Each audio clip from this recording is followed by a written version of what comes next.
Okay, good morning. It is Thursday, October 29th, and welcome to the S2 Weekly Director's Cut. Um, uh, this broadcast, I share commentary on what we create here at Sociality Squared and just general social media marketing news and trends. Today, because we're so close to the election, uh, this whole broadcast is dedicated to social media and election misinformation and what you can do. So stay tuned.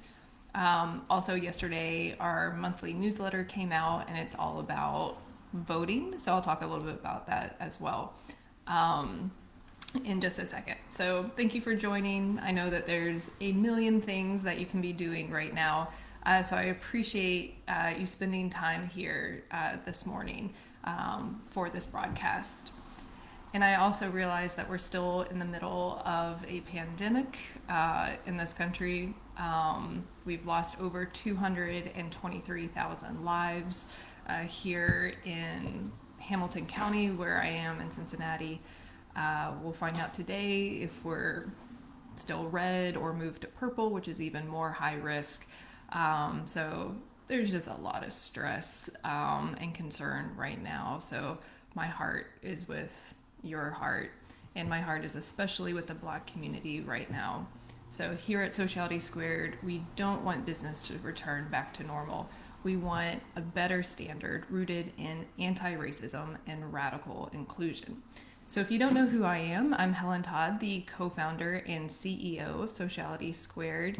And if you don't know Sociality Squared, we're a social media agency who understands the magic of people coming together around what they value and love.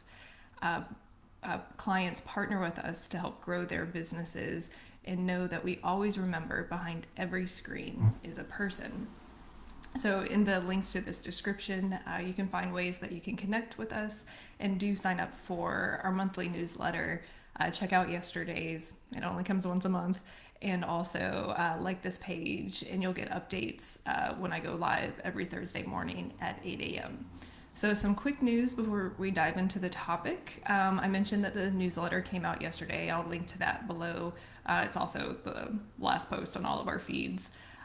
We are closed on election day, so we've let all of our clients know, and I'm sharing it here more as encouragement for other companies and management and leaders to encourage them to close down on the 3rd and make sure that they give their teams ample time to vote.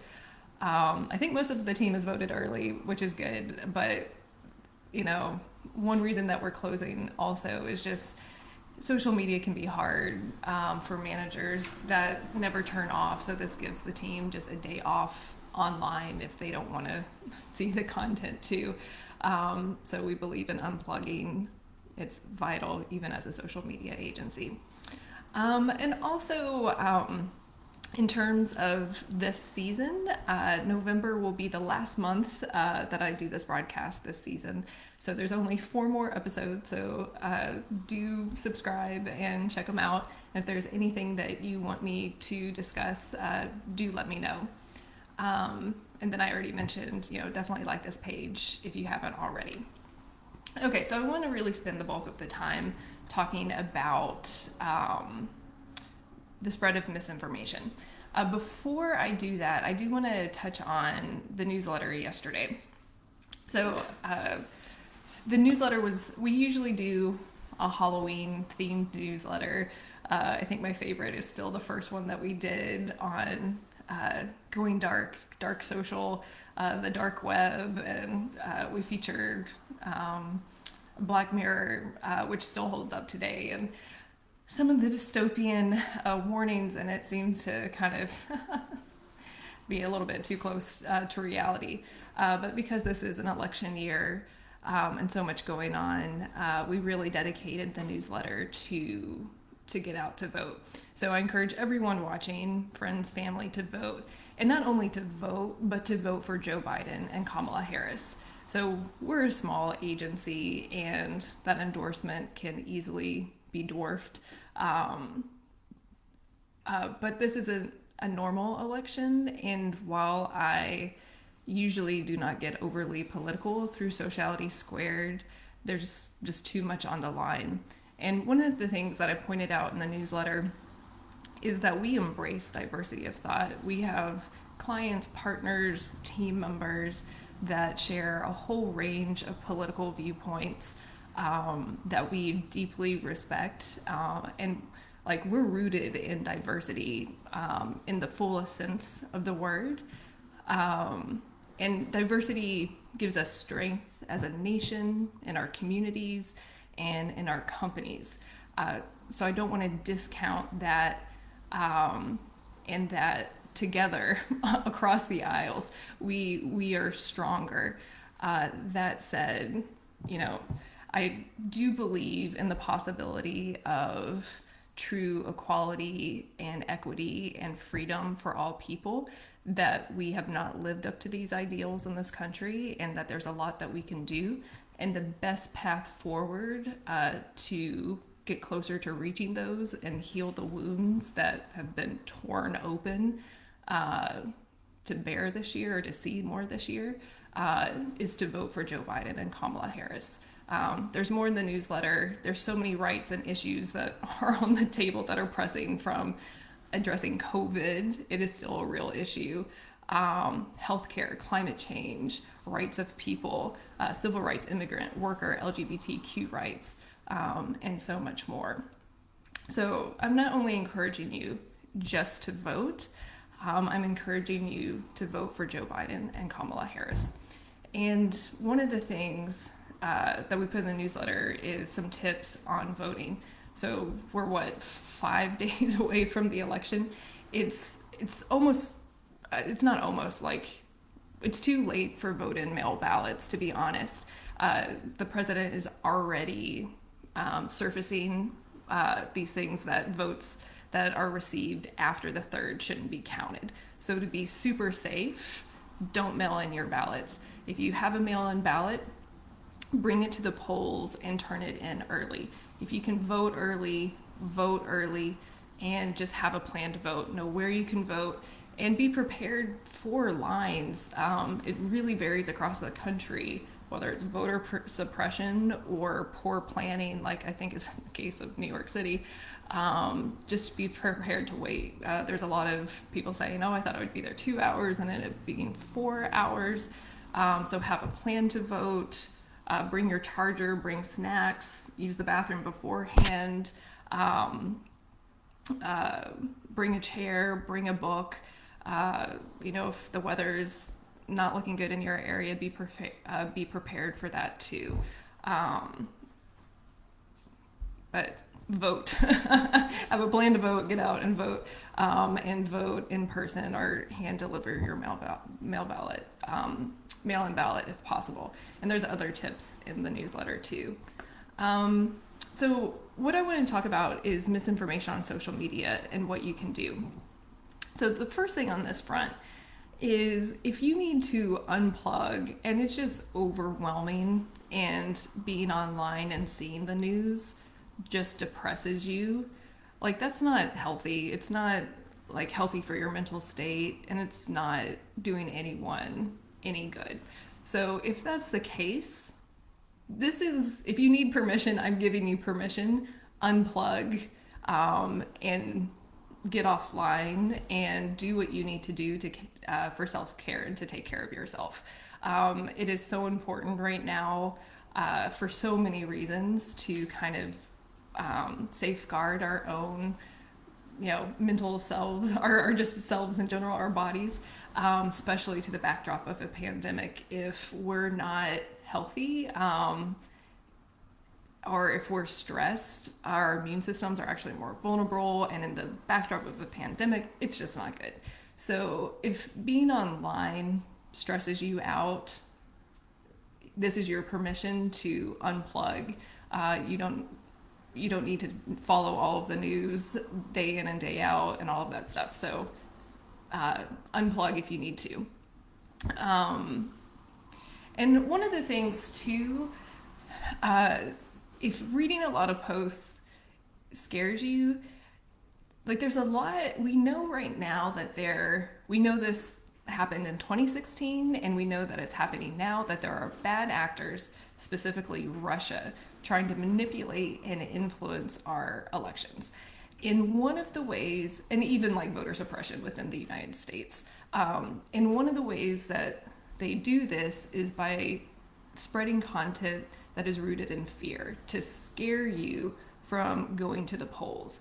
So, if there's information out there that like gets a rise, like that's one of the tips on the misinformation is if the intent is not actually just to inform, but is more salacious or clickbait, and you're getting a rise out of it, more than likely that information is meant to intimidate, to spread fear, and to get you to not go to the polls. So don't fall for this, and don't, even if you are scared, don't let fear stop you from voting, because that's what it was designed to do, and we just can't let that stop you using your political voice and voting at the polls. Um,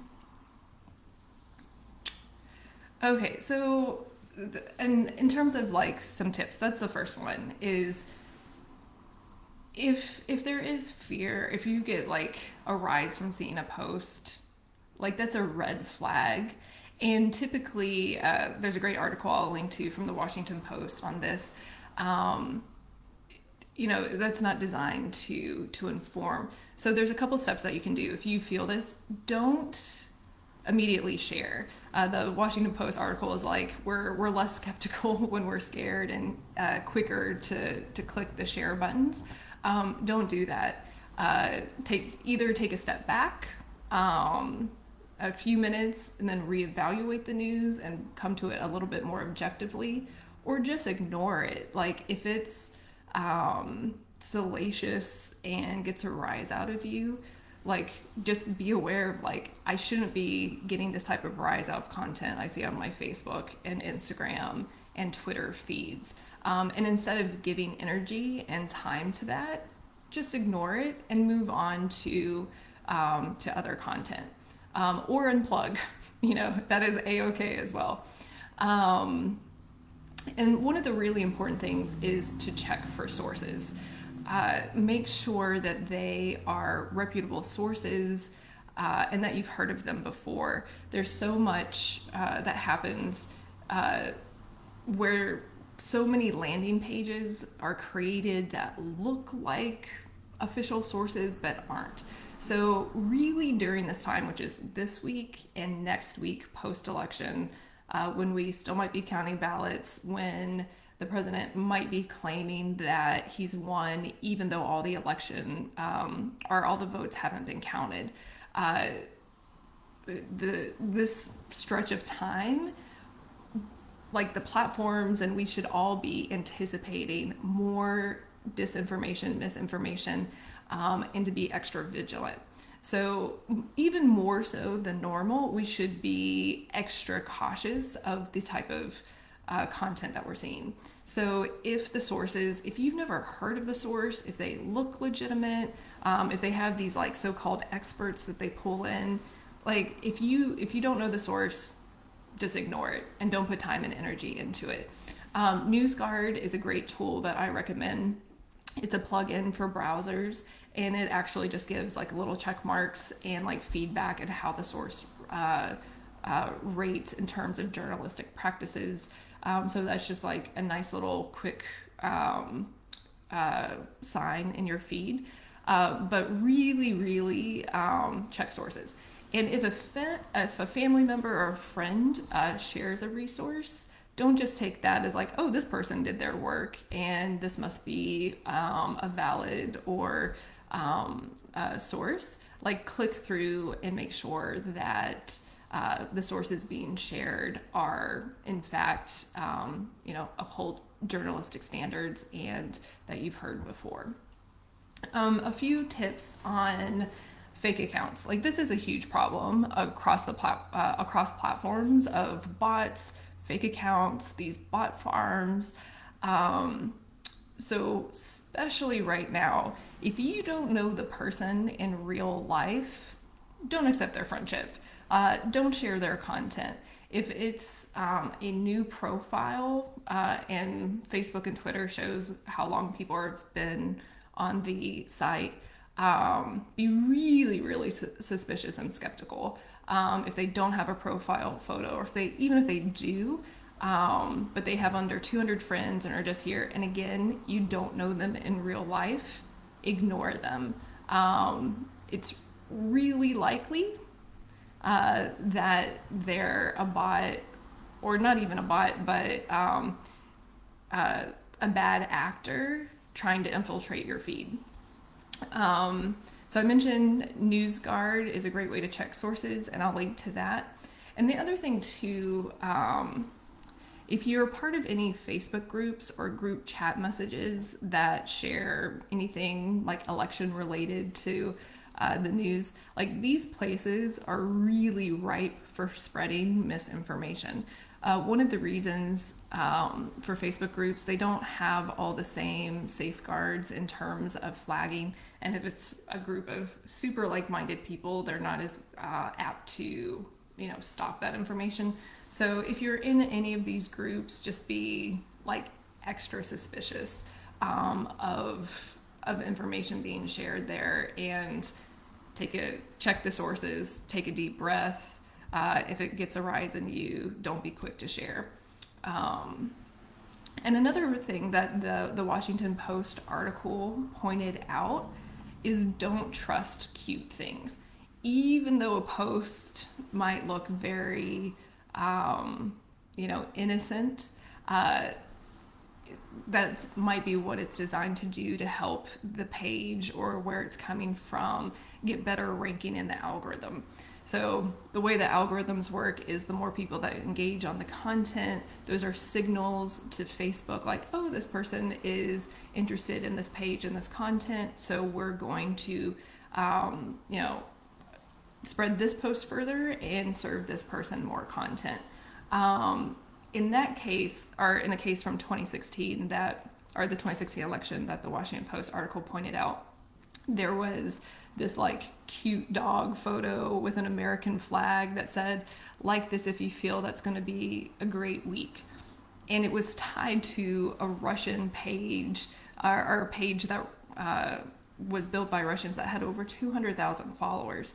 So even though the post looked, pretty innocent, it actually was weaponized to get people to like the page, to get people to share the post, only to help support their misinformation efforts.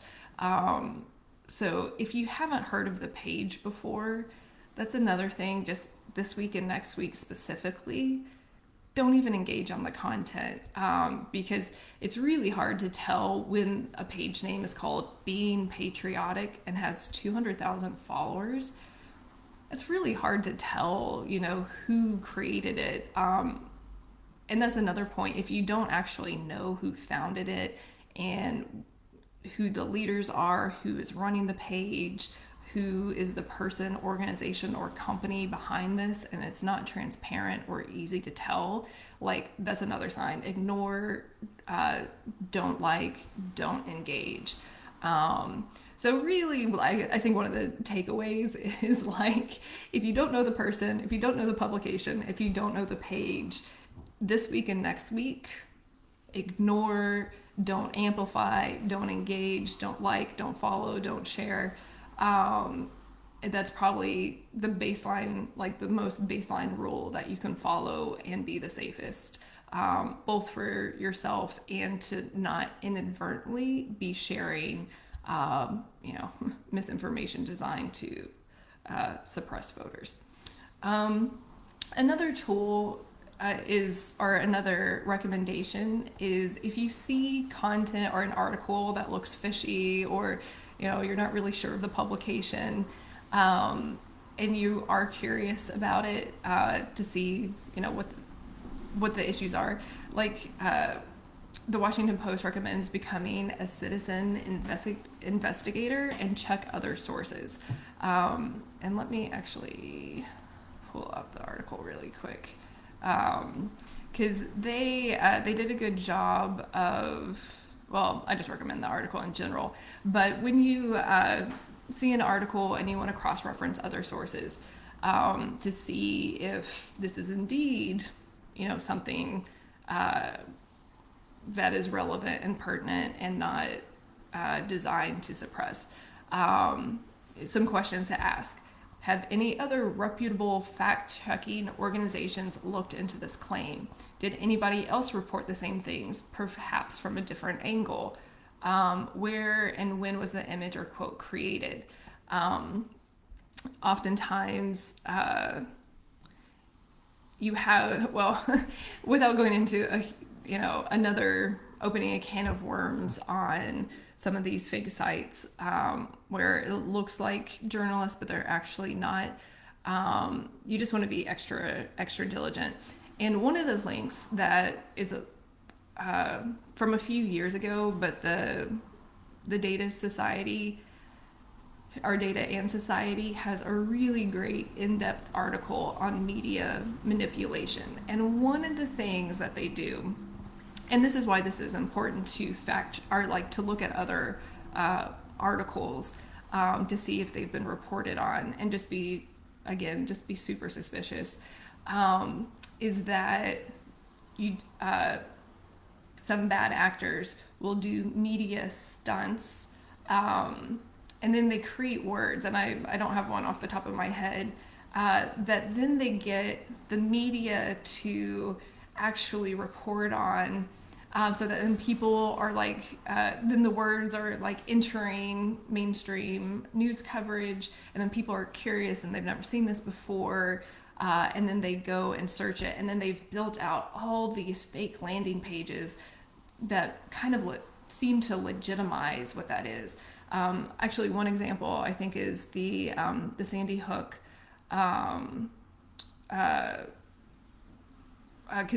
conspiracy, that it didn't happen and it was staged. That's a prime example of this conspiracy theory that was put into the ether, and then the journalists picked up on it and amplified it, and then people were searching it, and now it's still being amplified to a certain extent. So those types of things you have to be really careful about, and that point actually shows that journalists can be susceptible to media manipulation too. But why I share that is, one, there's a broader issue, but landing pages that look like legitimate sources are there by design to look legitimate and mislead you. So just be super skeptical in this moment in time. And then one thing that I follow Elizabeth McLaughlin on her Resistance Live, and she's a great resource and advocate to kind of wade through where we are in this moment in time. One of the things that she said yesterday on her broadcast that I wanted to also mention here is there's a lot of content right now about the potential of a civil war or violence at the polls. And while I don't want to disregard that could be flare-ups could happen, that type of content is designed to suppress voters and get people too scared to go to the polls. So that type of content, in this moment in time, the FBI did their job in Michigan. The police are here and will do their jobs related to this. And in general, it's a small group of people that are getting over amplified related to the election. So I don't want to discount that that's a real possibility given this moment in time. However, if that content is over amplified and overshared, it is designed to scare people from voting, and we can't participate in sharing content that's designed for voter suppression, and we can't be scared to not vote. And that goes back to an earlier point that I made. if you are worried about this on November 3rd, the best thing that you can do is vote early. Like, vote today, vote tomorrow, because we haven't seen any of this since states have opened up early voting. So the best thing that you can do if you are concerned about that is to vote early. So those are the tips. There's a lot more online, but I think, again, just to summarize, vote. Vote early, have a plan to vote. Don't vote it by mail anymore. If you have a mail-in ballot, deliver that in person. And in general, check your sources. If you don't know the person before, today or this week, don't accept friends. If you don't know the sources, if you've never heard of the publications before, don't share. And if you need to unplug and just have self-care, do that. We all need to take care of ourselves right now and really be there for each other, because it is a historic moment in time, to say the least. And then the other thing, in terms of media manipulation, yesterday was a Senate hearing to discuss Section 230, where you had Google, Twitter, and Zuckerberg. So like Zuckerberg, Dorsey, and Pichai at a Senate hearing. And I'll talk about this in more depth later, but in general, Casey Newton, who's a great journalist that I follow, he quoted someone in his article saying that basically yesterday's Senate hearing was basically a TikTok house for politicians, or an Instagram museum where you just go in, create content that you can then reshare to get whatever their points are across. So while there's real issues about these platforms and their power to decide, freedom of speech, and different things like that, yesterday nothing happened, and it was not a good day for America in politics, in terms of actually anything meaningful coming out of that. But I'll touch on that a little bit more later, in terms of regulation and social media, and a deeper dive into that. So we're almost to the 30-minute mark, and one of the things that I wanted to share from our newsletter, and we always like to end on a positive note here, and this is actually something that Elizabeth McLaughlin said yesterday too, like, share positive content right now, not the cute media manipulated, but in terms of staying focused on the positive platform issues of Biden and Harris, of also things, this isn't what she said specifically, but things that bring you joy. My friend Amel, she tries to do one thing every day to bring her joy. And in this moment in time, joy is such an important thing, and to have optimism and hope of what's to come. And despite everything, I am optimistic, that, I'm just optimistic, in terms of, the pendulum swinging, and that there is, I don't know, I was trying to explain this the other day, like, when there's such contrast, which we have right now, of this whole extreme of, values that really aren't aligned with how I see America being a beacon of hope in the world. But such a large contrast actually means when the pendulum swings the other way, that this large of a contrast means that on the other side, the pendulum's going to swing for so much better on that side. But one of the, from our inspiration from the newsletter, is from Lizzo, who at the she's always an inspiration. She's got such a powerful message in terms of just being who you are. And she recently won Top Song Sales Artist at the Billboard Music Awards. And she had this great vote dress on, and uh,